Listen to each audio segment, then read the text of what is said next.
जय भीम नमो बुद्धाय साथियों। नमस्कार दोस्तों, एक बार फिर से हाजिर हूँ मैं आप सभी के साथ में कुछ नई जानकारी लेकर के। दोस्तों, आज मैं आपको बताने जा रहा हूँ भगत सिंह के फांसी लगने के बारे में। दोस्तों, क्या महात्मा गांधी चाहते तो भगत सिंह और उनके साथी को फांसी लगने से बचा सकते थे, लेकिन उन्होंने ऐसा क्यों नहीं किया, आइए जान लेते हैं। दोस्तों, 23 मार्च 1931 लाहौर की सेंट्रल जेल में शाम के समय फांसी नहीं चढ़ाते, मगर अंग्रेज इतने डरे हुए थे कि उन्होंने तय दिन से एक रोज पहले ही शाम को भगत सिंह, राजगुरु और सुखदेव को फांसी दे दी थी।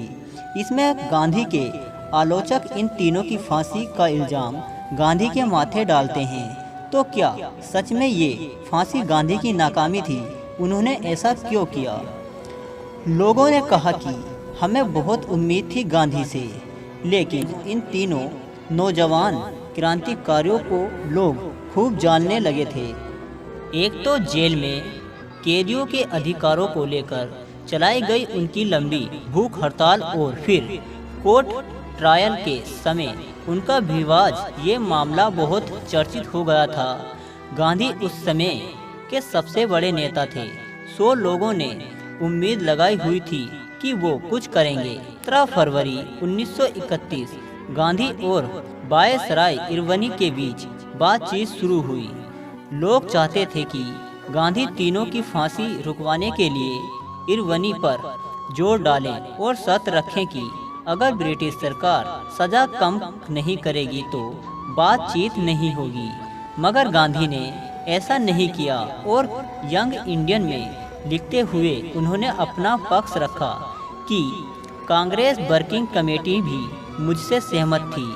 हम समझौते के लिए इस बात की शर्त नहीं रख सकते थे कि अंग्रेजी हुकूमत भगत सिंह, राजगुरु और सुखदेव की सजा कम करे।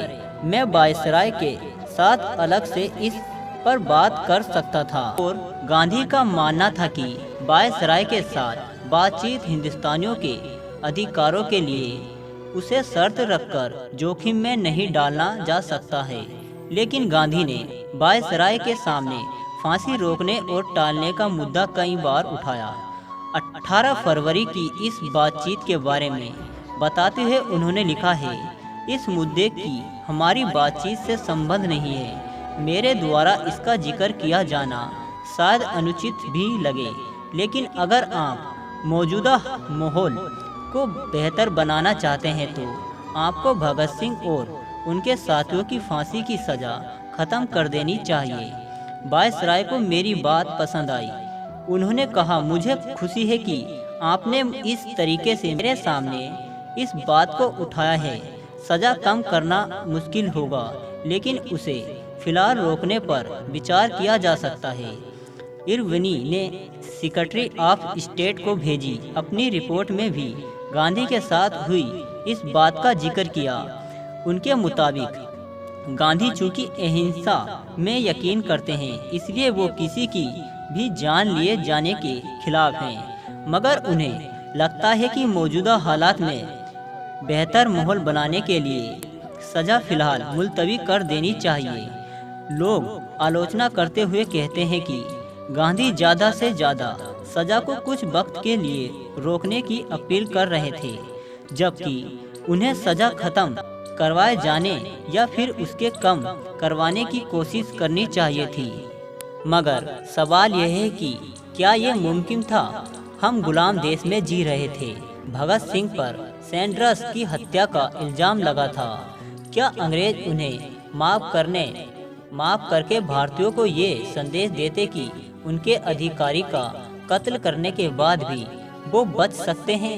एक और चीज़ थी जो भगत सिंह, राजगुरु और सुखदेव के खिलाफ थी। वो माफ़ी मांगने के लिए खिलाफ थे। वो अपने लिए किसी तरह की रियायत नहीं चाहते थे।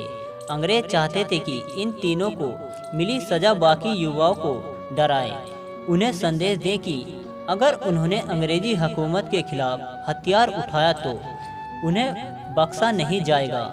29 अप्रैल 1931 को सी विजय राघवाची को भेजी चिट्ठी में गांधी ने लिखा, इस सजा को कानूनी वैधता को लेकर